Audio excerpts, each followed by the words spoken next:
Parceria Hospital Sírio-Libanês. Pratique o isolamento social. Fique em casa.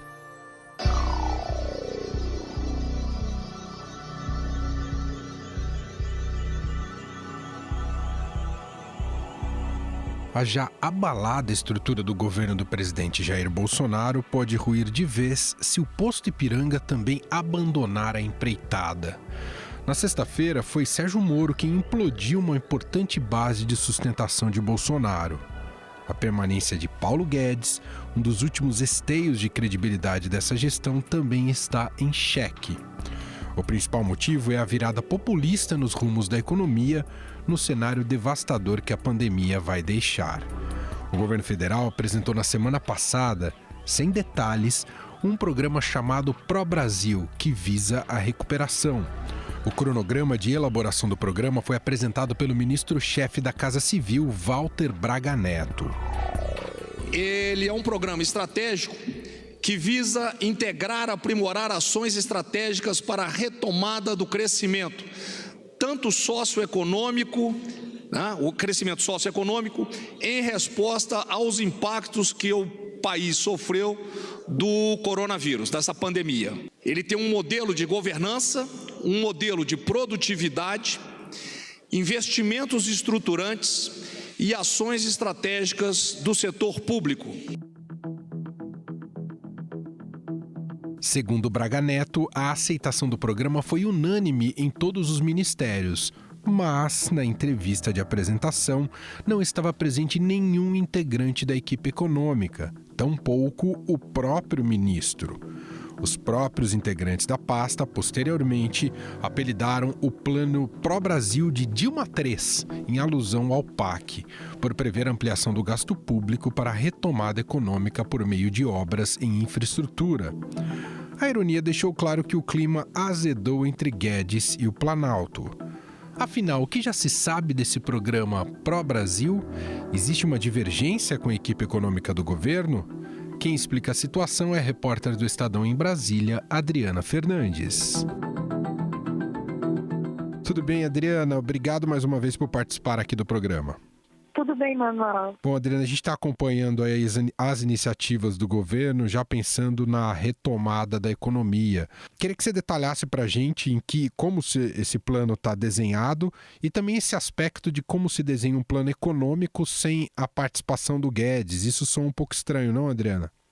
Com certeza, ele já nasce polêmico porque é uma decisão da ala política do governo Bolsonaro de fazer esse plano com o apoio do ministro da Infraestrutura, que é o Tarcísio de Freitas, ele também tem origem militar, e o ministro de Desenvolvimento Regional, o Rogério Marinho. O plano, ele é um plano que nasce voltado para aumentar os investimentos públicos como uma iniciativa de retomada, de recuperação da economia nessa fase pós-Covid-19. Então, é uma intenção do governo de ampliar esses investimentos públicos num momento de retomada para acelerar o crescimento econômico. Só que ele tem um entrave, porque o Brasil ele tem ainda problemas fiscais, ele está gastando mais para as medidas emergenciais, mas depois da crise, a equipe econômica avisou que é preciso voltar ao ajuste fiscal. Então tem um embate por trás que é um embate de política econômica, Emanuel. Ainda dentro do aspecto econômico, a base do plano é ter maior gasto público e gasto público em infraestrutura para conseguir que tenha retomada. A lógica econômica está por aí, Idri? Olha, Emanuel, ontem o general Braga Neto, que é o ministro da Casa Civil que está coordenando, ele não deu detalhes do plano. Ele não falou, não colocou os projetos. O que nós sabemos em apuração é que ele envolve aí algo em torno de 300 bilhões de reais, parte, 250 bilhões de concessões, parcerias públicas privadas, mais do mesmo que a gente tem ouvido, e o restante um aumento de 50 bilhões dos investimentos públicos. Então, os detalhes das áreas, ele falou um pouco, áreas de infraestrutura como mineração, energias tradicionais, mas ele não detalhou os projetos. O que se sabe é que eles querem ampliar em 1 milhão de empregos, garantir esses empregos que a gente vai perder, está perdendo muito por conta da pandemia. Então, assim, o que se espera, o que eles querem é abrir o cofre, né? Abrir o cofre para aumento de investimento público. Tem um entrave, como eu falei, o entrave é da regra do teto de gastos. Eles estão tentando arrumar um jeito de aumentar e enfrentam resistências, né? Que já foram até públicas. Ontem, o secretário de Política Econômica, integrante da equipe do ministro Paulo Guedes, ele avisou que o Estado não é um bom parceiro para a retomada e que ela tem que vir pela via do investimento privado. O ministro Guedes, ele e a sua equipe não participaram da elaboração, mas ele estava ontem na reunião que decidiu lançar o programa. A equipe tenta amenizar, tenta dizer que vai alinhar, mas deixou claro que não tem dinheiro. Então vem um embate forte aí pela frente à medida que esse plano começa a ser desenhado pelo ministro Braga Neto. Os detalhes todos não foram divulgados. Entendi. Agora, as raízes políticas desse plano. O Bolsonaro mira, como você bem escreveu em coluna no Estadão, está mirando a reeleição com esse plano também, Dri? Com certeza. A Covid-19, ele abriu os cofres, né? Porque o orçamento de guerra que o governo espera seja aprovado rapidamente pelo Congresso Nacional, ele dá uma ampla liberdade para a equipe econômica, para a área orçamentária administrar as despesas durante o período da calamidade. Então, durante essa calamidade, o governo pode editar medidas provisórias, né, com crédito extraordinário voltado para a Covid-19. Então, nessa janela, o governo tenta aproveitar para fazer esses investimentos, porque se ele fizer o crédito para esses investimentos públicos ainda em 2020, mesmo que não seja gasto tudo agora, fica fora do teto de gasto. Por isso, Emanuel, a urgência do governo de lançar esse plano para pegar essa janela, abrir o cofre e preparar a economia para uma retomada mais rápida a tempo do presidente, da população ver essa melhora e chegar em 2022 mais fortalecido e com condições do presidente passar para a reeleição. Muito bem, Adriana Fernandes, repórter do Estadão, colunista e tanto do Estadão quanto da Rádio Eldorado, contando um pouco mais para a gente dessas ideias em torno do pós-pandemia e como o governo busca alternativas para que haja uma recuperação, uma mínima recuperação, já que o choque tem sido bastante considerável. Adriana, obrigado aqui mais uma vez pela participação em nosso programa e até uma próxima, Adri. Obrigada, Emanuel.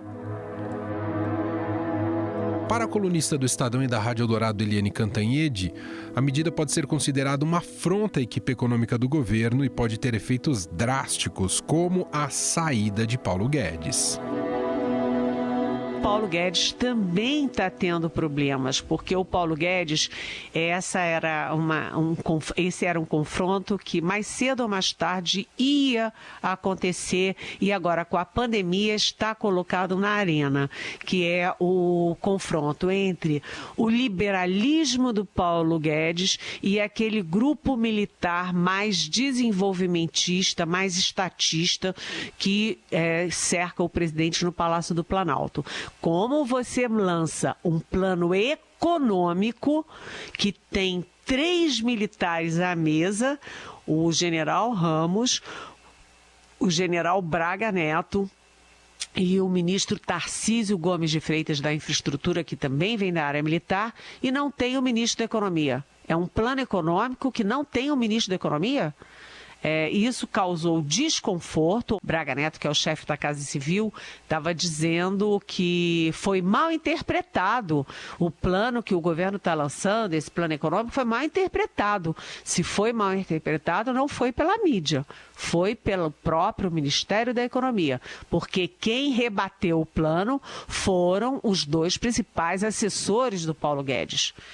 Esse plano é mais ou menos o seguinte: enquanto o Paulo Guedes fala de reduzir Brasília e aumentar o Brasil, reduzir o Estado, aumentar a economia privada, o plano faz o contrário. É o governo jogando caminhões de dinheiro em infraestrutura. Então, isso é um confronto até ideológico e que enfraquece o Paulo Guedes. E se vocês notarem, o Paulo Guedes anda muito calado. Tem muita medida, bilhões para cá, bilhões para lá, para salvar a economia. Paulo Guedes muito recolhido. Ele, assim como o Moro, não parece muito feliz. E, aliás, os 2...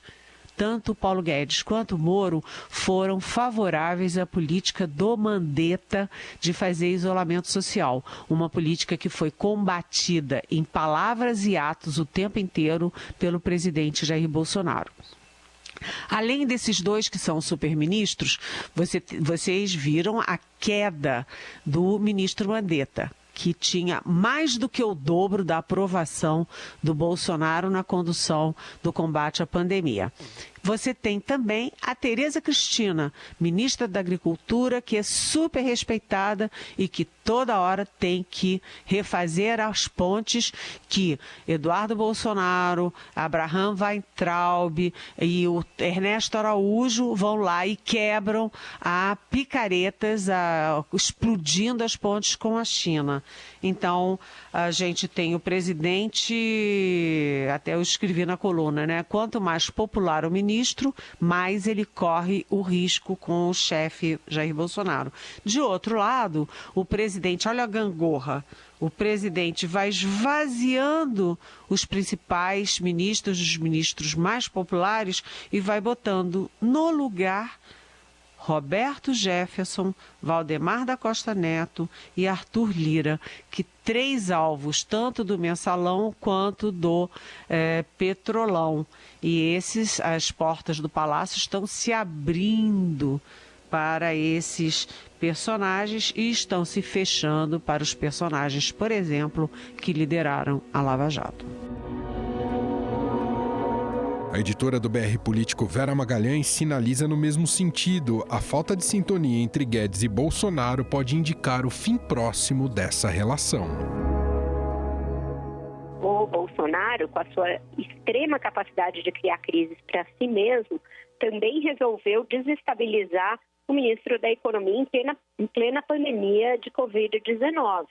Ele lançou um plano aí mal ajambrado de infraestrutura, uma espécie de PAC piorado, no momento em que não há recursos para isso, apenas para mudar a diretriz econômica e dizer que agora Paulo Guedes não é mais quem coordena sozinho o caminho econômico do governo. Ele pensa aí numa ideia de Brasil grande, projetos de infraestrutura, que é algo totalmente descolado da realidade. A gente mal tem dinheiro para pagar ajuda aos estados e ajuda emergencial a quem precisa, quem dirá fazer projeto de Brasil grande.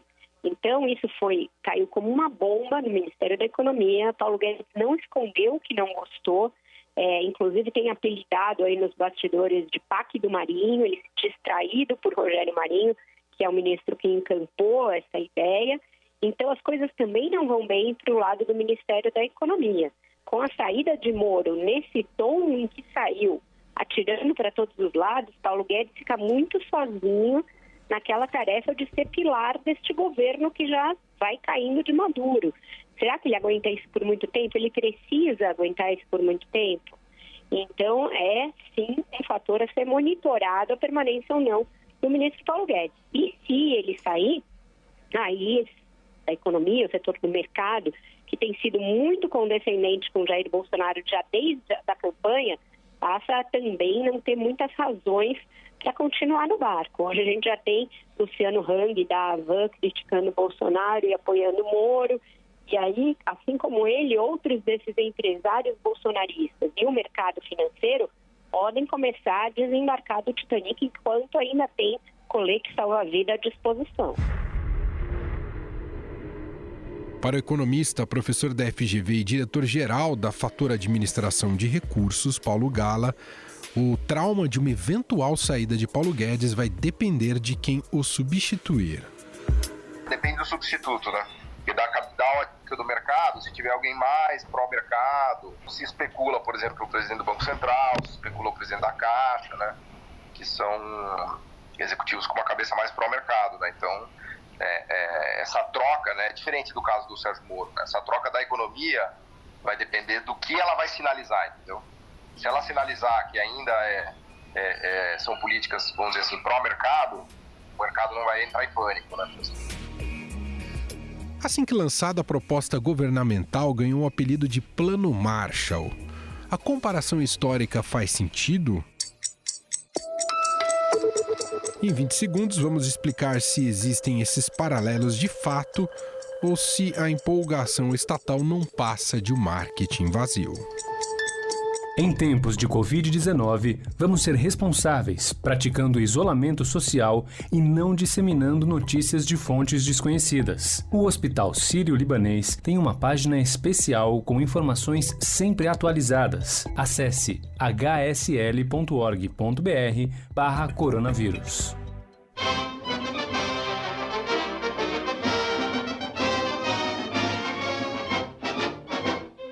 I'm saving a dime out of every dollar for the family and me to share someday. Como dissemos, a medida do governo foi comparada a um dispositivo usado pelos Estados Unidos pós-Segunda Guerra Mundial chamado Plano Marshall. Mas o que é esse tal de Plano Marshall? Com o fim da Segunda Grande Guerra, a Europa, além da destruição, viu sua produção econômica cair mais de 60%. No início de junho de 1947, o secretário de Estado americano, general George Marshall, ofereceu ajuda dos Estados Unidos para a recuperação do continente.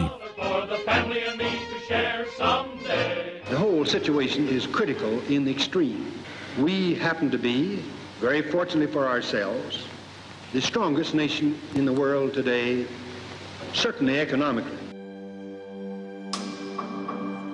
Aliás, a OCDE conclamou as principais economias globais a adotarem ações coordenadas ao estilo de um plano Marshall. OCDE receta al mundo un rescate económico tipo Plan Marshall por pandemia de coronavirus con 4 puntos básicos como son garantizar vacunas y tratamientos, liberar un colchón financiero inmediato para amortiguar el impacto negativo y aplazar pagos de impuestos y la reducción o moratoria de impuestos, especialmente a las pequeñas y medianas empresas, al sector turismo y al sector de servicios. Mas o ministro da Casa Civil do Brasil, Braga Neto, negou que o programa Pró-Brasil seja inspirado no Plano Marshall. Primeiro é o seguinte, não existe nenhum Plano Marshall. Isso aqui existe o Pró-Brasil, tá? Plano Marshall é outra coisa, dos Estados Unidos para fora. Isso aqui não é um programa de recuperação econômica. Ele é de crescimento socioeconômico. É para toda a estrutura, toda essa infraestrutura que foi, vamos dizer, abarcada ou foi atingida pelo coronavírus. Para alguns especialistas, o Pró-Brasil se assemelha mais ao esforço fiscal do New Deal, do presidente Franklin Roosevelt, para tirar a economia americana da Grande Depressão dos anos 30.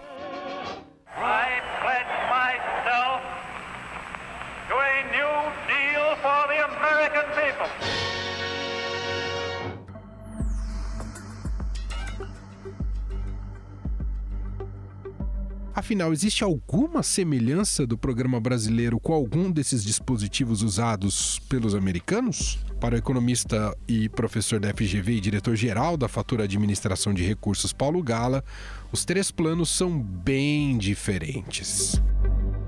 Numa conta grosseira, o Plano Marshall ele foi equivalente a qualquer coisa como 20 ou 25% do PIB americano da época.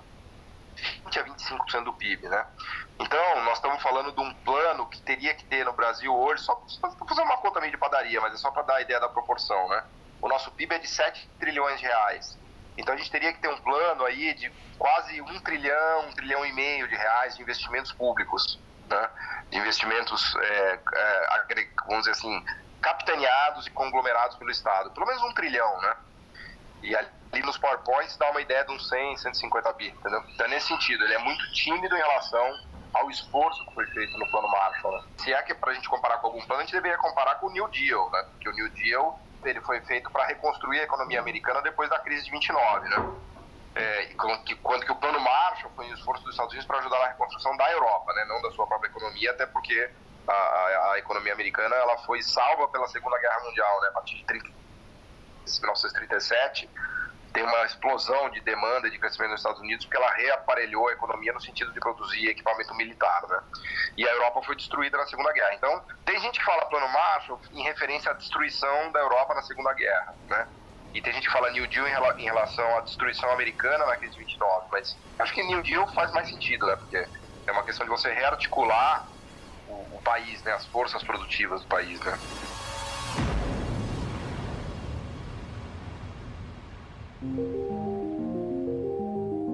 E para encerrar a edição de hoje do podcast, está chegando ela, Renata Cafardo. Fique em casa com o Estadão, com Renata Cafardo. A nossa convidada de hoje é a atriz, produtora e diretora Bárbara Paz, que está há mais de 40 dias isolada no seu apartamento no centro de São Paulo. Ela dividiu com a gente um pouco de como tem sido o dia a dia por lá nesses últimos tempos. Bom, minha rotina mudou porque eu não tenho saído de casa, eu estou fazendo todas as coisas em casa, mas eu não deixei de fazer ginástica, mas estou aqui trancada, já faz mais ou menos mais de 40 dias, desde que começou, e não saí, só para levar o lixo embaixo e receber comida, né, coisas do delivery ou tipo alguma coisa que eu recebo de correio. Mas eu tento fazer ginástica, tento fazer uma yoga. No começo eu meditei mais do que eu estou meditando hoje, mas tento pelo menos 2 vezes por semana meditar um pouco. Isso é parte da minha rotina que talvez até no meu dia a dia, que eu trabalho muito e corro para lá e para cá, eu não, às vezes devido ao trânsito de São Paulo, eu não conseguia nem ir na academia ou ir no estúdio de yoga. Enfim, aí cozinho, lavo louça, limpo a casa. E tá sendo ótimo essa parte, porque tudo bem, é claro que dá uma canseira muitas vezes, mas eu sempre fiz isso também de alguma forma. Agora, nem todo dia, é uma coisa meio, parece que eu tô num avião, sabe? Não vou pisar na terra mais, porque quando que a gente vai chegar, né? Quando que vai aterrissar, né? Por enquanto tá mais seguro ficar aqui em cima, então é aqui em cima que eu vou ficar, eu moro no 18º andar. A Bárbara também falou que tem certeza de que o mundo não será mais o mesmo depois que tudo isso acabar. Eu não tenho dúvida que vai mudar algo. Eu tenho a esperança que o ser humano vai evoluir. Eu acho que o olhar para o outro, isso tudo que está acontecendo de solidariedade, de afetos, de união online, principalmente nas artes, o que eles têm feito, dado de presente para o mundo, né? Isso tudo vai ser inesquecível. As pessoas se juntando, fazendo grupos para ajudar o outro, para fazer campanhas, para arrecadação de alimentos em todas, para ajudar as comunidades, para ajudar o seu vizinho. Tudo o que está acontecendo vai mudar o ser humano. Eu não tenho dúvida que vai mudar. O Estadão Notícias desta segunda-feira vai ficando por aqui. Contou com a apresentação minha, Emanuel Bonfim, participação de Renata Cafardo, produção de Gustavo Lopes e Bárbara Rubira e montagem de Nelson Volter. Diretor de jornalismo do Grupo Estado é João Fábio Caminoto. O nosso e-mail podcast@estadão.com. Um abraço para você e a gente se fala daqui a pouco, às 5 da tarde, com mais uma edição do podcast Na Quarentena. Estadão Notícias.